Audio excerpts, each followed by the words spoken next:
Praise God. Ni mara ya pili nimekuja kanisani hapa. Namtukuza Jehova kwa sababu ya uaminifu wake. Naitwa Charity Ndeke.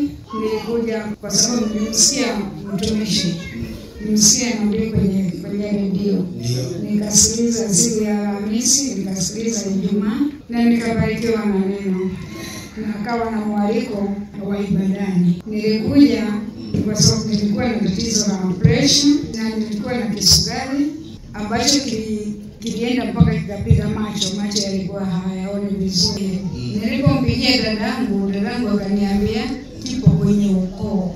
Sasa mimi nikaendelea na maombi, nikamwambia Mungu vitu vya kulinda na vikata kwa jina la Yesu. Nikaja hapa kwenye maombi. Yaani nilipotoka hapa nikawa kama nikuona, nilikuwa jicho hili lilikuwa halioni vizuri, lakini nikakuta ninaona.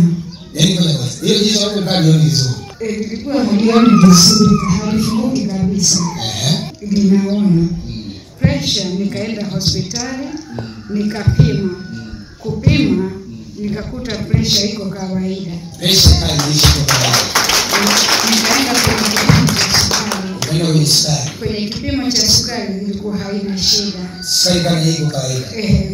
Kwa hilo namtukuza Jehova. Kwa jicho la kulia lilikuwa limefunga, ila sasa limefunguka linaona. Jicho la kulia linaona.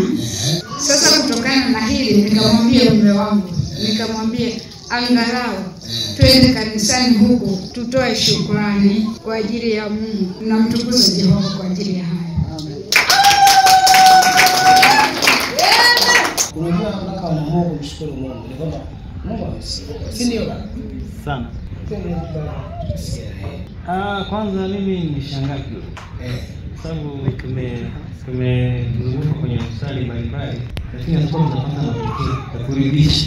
Bado tunafanya kazi kidogo. Lakini baada ya kutoka hapa, tumekwenda kupima.